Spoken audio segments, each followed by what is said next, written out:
வணக்கம். அகில மீடியாவின் இன்றைய உலகத்தின் முக்கிய காலை நேர தலைப்புச் செய்திகள். வெனிசுலாவுடன் அமெரிக்கா போர் தொடுக்கும் சாத்தியக்கூறுகள் இருக்கலாம், டொனால்ட் ட்ரம்ப் விளக்கியுள்ளார். மேலும் வெனிசுலா நாட்டின் ஜனாதிபதியான நிக்கோலஸ் மதுரோவின் நாட்கள் எண்ணப்பட்டு விட்டதாக அவர் மறைமுக எச்சரிக்கை ஒன்றை விடுத்துள்ளார். அமெரிக்கா வெனிசுலாவுக்கு எதிராக போர் தொடுக்க போகிறதா என்று ஊடகவியலாளர்கள் எழுப்பிய கேள்விக்கு எனக்கு சந்தேகம் உள்ளது. நான் அப்படி நினைக்கவில்லை. ஆனால் அவர்கள் எங்களை மிகவும் மோசமாக நடத்தி வருகின்றனர் என்று ட்ரம்ப் கூறியுள்ளதாக சர்வதேச ஊடகங்கள் மேற்கோள் காட்டியுள்ளன. இஸ்ரேலை ஆதரிப்பது உட்பட பிராந்தியத்தில் அமெரிக்கா தனது கொள்கையை மாற்றினால் மட்டுமே ஈரான் அமெரிக்காவுடன் ஒத்துழைப்பதை பற்றி பரிசீலிக்கும் என்று உச்ச தலைவர் அயதுல்லா அலி கமேனி கூறியுள்ளார். அவர்கள் சியோனிச ஆட்சிக்கான ஆதரவை முற்றிலுமாக கைவிட்டால், இங்கிருந்து பிராந்தியத்தில் தங்கள் இராணுவ தளங்களை திரும்பப் பெற்று இந்த பிராந்தியத்தில் தலையிடுவதை தவிர்த்தால் அது ஒத்துழைப்பை பரிசீலிக்க முடியும் என்று கமேனி கூறினார். அமெரிக்காவின் திமிர் பிடித்த தன்மை அடிபணிவதை தவிர வேறு எதையும் ஏற்றுக்கொள்ளாது. நாடு வலிமையாகி இந்த வலிமையான தேசத்தை எதிர்கொள்வது லாபத்தை தராது, இழப்பை தரும் என்பதை எதிரி உணர்ந்தால் நாடு நிச்சயமாக நோய் எதிர்ப்பு சக்தியை பெறும் என்று அலி கமேனி மேலும் குறிப்பிட்டார். ஈரானின் குறித்த அறிவிப்பானது அமெரிக்காவை கதிகலங்க வைக்கும் வண்ணமாக அமைந்துள்ளது. ஒப்பந்தத்திற்கு பிறகு 200க்கும் மேற்பட்டோர் கொல்லப்பட்டதால் இஸ்ரேலின் மோசமான போர் நிறுத்த பதிவை எர்டோகன் மிகவும் கண்டித்துள்ளார். காசாவில் போர் நிறுத்தத்தை கடைபிடிப்பதில் ஹமாஸ் இஸ்ரேலை விட உறுதியானதாக தெரிகின்றது என்று துருக்கி ஜனாதிபதி ரெசப் தைப் எர்டோகன் கூறுகின்றார். இந்த விஷயத்தில் இஸ்ரேலின் பதிவு மிகவும் மோசமாக இருப்பதை நாம் அனைவரும் காண்கின்றோம் என்று துருக்கி அரசு நடத்தும் செய்தி நிறுவனத்தினால் வெளியிடப்பட்ட கருத்துக்களில் எர்டோகன் இவற்றை இஸ்ரேலுக்கு எதிராக குறிப்பிட்டார். ஹமாஸிடமிருந்து 3 இஸ்ரேலிய படை கைதிகள் உடல்கள் ஒப்படைக்கப்பட்டதை தொடர்ந்து இஸ்ரேல் 45 பாலஸ்தீனர்களின் உடல்களை நேற்று ஒப்படைத்திருப்பதாக காசாவில் உள்ள அதிகாரிகள் தெரிவித்தனர். ஹமாஸிடமிருந்து ஒப்படைக்கப்பட்ட 3 படை கைதிகள் உடல்களும் கடந்த 2023 அப்படையினரால் நடத்தப்பட்ட தாக்குதல்களில் கொல்லப்பட்ட இஸ்ரேல் வீரர்கள் 3 உடல்கள் என்று அடையாளம் காணப்பட்டுள்ளதாக இஸ்ரேல் அதிகாரிகள் தெரிவிக்கின்றனர். காசா போர் நிறுத்த ஒப்பந்தம் அமுலான பிறகு ஹமாஸிடம் இருந்து 20 படை கைதிகள் உடல்கள் இஸ்ரேலிடம் ஒப்படைக்கப்பட்டுள்ளன.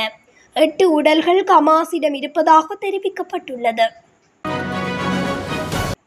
ரஷ்யாவில் 6.4 ரிக்டர் அளவில் சக்தி வாய்ந்த நிலநடுக்கம் ஏற்பட்டுள்ளது என ஜெர்மன் புவியியல் ஆய்வு மையம் அறிவித்துள்ளது. கம்சட்கா தீபகற்பத்தின் தென்கிழக்கு கடற்கரையில் இந்த நிலநடுக்கம் பதிவாகியுள்ளது. நிலநடுக்கம் 24 கிலோமீட்டர் ஆழத்தில் ஏற்பட்டதாகவும் இது குறித்த பாதிப்புகள், உயிரிழப்புகள் மற்றும் சுனாமி எச்சரிக்கைகள் பற்றிய எவ்வித தகவல்களும் வெளியாகவில்லை எனவும் குறிப்பிட்டுள்ளது. அமெரிக்காவை மட்டுமே நம்பியிருக்கும் போக்கை மாற்ற வேண்டும் என்று கனடா பிரதமர் மார்க் கார்னி தெரிவித்துள்ளார்.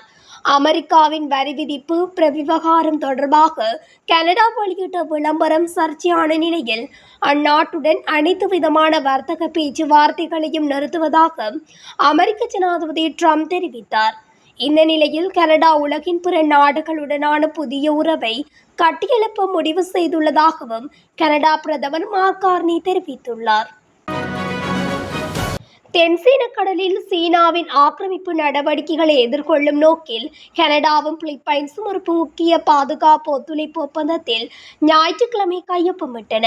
பிலிப்பைன்ஸ் தலைநகர் மணிலாவில் நடைபெற்ற ஆலோசனை கூட்டத்தை தொடர்ந்து பிலிப்பைன்ஸ் பாதுகாப்பு அமைச்சர் கில்பெர்டோ தியோடோரா ஜூனியர் மற்றும் கனடா பாதுகாப்பு அமைச்சர் டேவிட் மெக்கெண்டி ஆகியோருக்கிடையே இந்த ஒப்பந்தம் கையொப்பமானது. இரு நாடுகளின் இராணுவ படைகளுக்கும் இடையே கூட்டு பயிற்சிகள் மற்றும் பாதுகாப்பு ஒத்துழைப்பை தீவிரப்படுத்துவதே இந்த ஒப்பந்தத்தின் முக்கிய நோக்கமாகும். அந்த வகையில் சீனாவின் ஆக்கிரமிப்பு நடவடிக்கைகள் கட்டுப்படுத்தப்படும் என்று பிலிப்பைன்ஸ் அதிகாரிகள் நம்பிக்கை வெளியிட்டுள்ளனர். கபாரோவ்ஸ்க் என்ற புதிய அணுசக்தி நீர்மூழ்கி கப்பலை ரஷ்யா களமிறக்கியுள்ளதாக அந்நாட்டு ஊடகங்கள் தெரிவித்துள்ளன.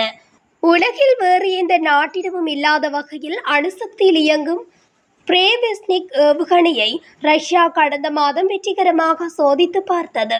அதைத் தொடர்ந்து வரப்பெற்ற தொலைவுக்கு பயணிக்கும் அணுசக்தியில் இயங்கக்கூடிய பொசைடன் நீர்மூழ்கி ட்ரோன் சோதனையையும் வெற்றிகரமாக இணைக்கப்பட்டுள்ளது. கெபரோசுக் புதிய அணுசக்தி நீர்மூழ்கி கப்பலை பாதுகாப்புத்துறை அமைச்சர் ஆண்ட்ரி பெலோசோவ் கடந்த சனிக்கிழமை அறிமுகம் செய்தார். இந்த நிகழ்ச்சியில் ரஷ்ய கடற்படை தலைமை தளபதி அலெக்சாண்டர் மொய்சே உள்ளிட்ட மூத்த அதிகாரிகளும் கலந்து கொண்டனர். ஸ்ரீலங்கன் ஏர்லைன்ஸ் விமானத்தில் விமான பணிப்பெண்ணை தாக்கி காயப்படுத்தி மிரட்டிய குற்றச்சாட்டில் குற்றத்தை ஒப்புக்கொண்ட சவுதி அரேபிய நாட்டவருக்கு 3 மாத சிறை தண்டனை விதித்து கொழும்பு தலைமை நீதிபதி அசங்க எஸ் போதரகம நேற்று தீர்ப்பளித்தார். தண்டனையை 5 ஆண்டுகளுக்கு ஒத்திவைத்தார். விமான நிலைய காவல்துறையினர் தாக்குதல் மற்றும் மிரட்டல் உள்ளிட்ட 3 குற்றச்சாட்டுகளின் கீழ் குற்றம் சாட்டப்பட்டவருக்கு எதிராக குற்றச்சாட்டுகளை பதிவு செய்தனர். மேலும் சிறை தண்டனைக்கு கூடுதலாக குற்றம் சாட்டப்பட்டவருக்கு 10,000 ரூபாய் அபராதமும் விதிக்கப்பட்டது. சம்பவம் தொடர்பான விவரங்களை விமான நிலைய காவல்துறையினர் வழங்குகையில் அக்டோபர் 26ஆம் தேதி காலை சவுதி அரேபியாவின் ரியாட்டில் இருந்து கட்டுநாயக்க விமான நிலையத்துக்கு சென்று கொண்டிருந்த ஸ்ரீலங்கன் ஏர்லைன்ஸ் விமானத்தில் தாக்குதல் நடந்ததாக நீதிமன்றத்தில் அவர்கள் வாக்குமூலம் தெரிவித்தனர். மாஸ்கோவின் படைகள் 1 வருடத்துக்கு மேலாக கைப்பற்ற முயன்று வரும் போக்குவரத்து மற்றும் தளவாட மையமான உக்ரைன் நகரமான போக்ரோஸ்கில் தனது துருப்புக்கள் முன்னேறியுள்ளதாக ரஷ்யா தெரிவித்துள்ளது. போக்ரோஸ் ரயில் நிலையம் மற்றும் தொழில்துறை மண்டலத்துக்கு அருகில் சுற்றி வளைக்கப்பட்ட உக்ரைனிய அமைப்புகளை அதன் வீரர்கள் அழித்து வருவதாகவும் நகரின் பிரிகோட்ரோனிக் பகுதிக்குள் நுழைந்து அங்கு தோண்டியதாகவும் ரஷ்ய பாதுகாப்பு அமைச்சகம் தெரிவித்துள்ளது. அத்துடன் போக்ரோஸில் தனது படைகள் நிலைநிறுத்தப்பட்டுள்ளதாகவும் உக்ரைன் தெரிவித்துள்ளது. அதே நேரத்தில் அங்குள்ள நிலைமைகள் கடினமானவையாக இருப்பதாகவும் படைகள் தெரிவிக்கின்றன. காசாவில் உயிரிழந்த பாலஸ்தீனர்களின் உடல்கள் புதைக்கப்படும் இடிகாடுகளில் போரால் இடம்பெயர்ந்துள்ள பாலஸ்தீன குடும்பங்கள் தஞ்சமடைந்திருப்பது காசாவின் அவல நிலையை குறிக்கின்றது. காசாவில் இஸ்ரேல் பாதுகாப்பு படைகளின் 2 ஆண்டுகளுக்கு மேல் நீடித்த கொடூர தாக்குதல்களால் காசாவின் பெரும்பாலான பகுதிகள் உருக்குலைந்து போயுள்ளன. போரால் காசாவின் பெரும்பான்மையான மக்கள் தொகை சுமார் 20 லட்சம் மக்கள் இடம்பெயர்ந்திருப்பதே கள நிலவரம். கடந்த அக்டோபர் 10 போர் நிறுத்தம் காசாவில் அமுலான பின் இடம்பெயர்ந்தவர்களுள் சிறு பகுதியினர் தங்கள் சொந்த இடங்களுக்கு திரும்பியிருக்கின்றனர். பலரது வீடுகள் சேதமடைந்து சுக்குநூறாகி இருப்பதாக தெரிவிக்கின்றனர். ஆப்கானிஸ்தானில் ஏற்பட்ட நிலநடுக்கத்துக்கு 20க்கும் மேற்பட்டோர் பலியாகியுள்ளனர். ஆப்கானிஸ்தானில் இந்துகுஷ் மலைத்தொடர் அருகே பல்கா மாகாணத்தில் திங்கட்கிழமை அதிகாலை சக்தி வாய்ந்த நிலநடுக்கம் ஏற்பட்டது. இது ரெக்டர் அளவில் 6.3 பதிவானது. சுமார் 5,23,000 மக்கள் தொகை கொண்ட நாட்டின் மிகப்பெரிய நகரங்களில் ஒன்றான மசரி ஷரீப் அருகே 28 கிலோமீட்டர் ஆழத்தை மையமாக கொண்டு நிலநடுக்கமானது ஏற்பட்டுள்ளது. இந்த சம்பவத்தில் 7 பேர் பலியானதாகவும் 150 பேர் காயமடைந்ததாகவும் முதல்கட்ட தகவல் வெளியானது. உக்ரைனின் எரிசக்தி உள்கட்டமைப்புகளை குறிவைத்து ரஷ்யா தொடர் தாக்குதல்களை நடத்தி வருகிறது. ஒடேசா பிராந்தியத்தில் உள்ள கார் நிறுத்துமிடத்தில் ரஷ்யா ஞாயிற்றுக்கிழமை நடத்திய தாக்குதலில் 2 பேர் உயிரிழந்ததாக அந்நாட்டு அதிகாரிகள் தெரிவித்தனர். முன்னதாக ஜபோரிசியா பிராந்தியத்தில் உள்ள எரிசக்தி உள்கட்டமைப்புகள் மீது ரஷ்யா நடத்திய ட்ரோன் மற்றும் ஏவுகணை தாக்குதலில் மின் விநியோகம் தடைப்பட்டு 60,000 பேர் பாதிக்கப்பட்டனர். பல்வேறு பிராந்தியங்களிலும் பெருமளவில் மின் விநியோகம் தடைப்பட்டது. இதனால் நீர் சுத்திகரிப்பு, கழிவுநீர் வெளியேற்றம் போன்ற பணிகள் கடுமையாக பாதிக்கப்பட்டுள்ளன. அமெரிக்காவில் பெண்கள் குழந்தைகளின் ஊட்டச்சத்து பாதுகாப்பை உறுதி செய்ய கடந்த 1975ஆம் ஆண்டு கூட்டாட்சி துணை ஊட்டச்சத்து உதவி திட்டம் தொடங்கப்பட்டது. அதன்படி உணவு வாங்குவதற்காக குறைந்த வருமானம் கொண்ட குடும்பங்களுக்கு உதவித்தொகை வழங்கப்படுகிறது. இந்த திட்டத்தால் சுமார் 4 கோடி பேர் பயன்பெற்று வருகின்றனர். ஆனால் இந்த திட்டத்துக்கான மானியத்தை நிறுத்துவதாக அமெரிக்கா வேளாண்மை துறை சமீபத்தில் அறிவித்தது. இதனால் ஏழை மக்கள் பலரும் உணவு கிடைக்காமல் அவதிப்படுகின்றனர். எனவே தன்னார்வ தொண்டு நிறுவனங்கள் சார்பில் ஆங்காங்கே இலவச உணவுகள் வழங்கப்படுகின்றன.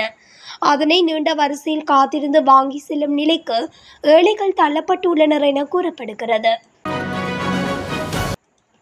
இத்துடன் அகில மீடியாவின் இன்றைய காலை நேர தலைப்புச் செய்திகள் நிறைவடைகின்றன.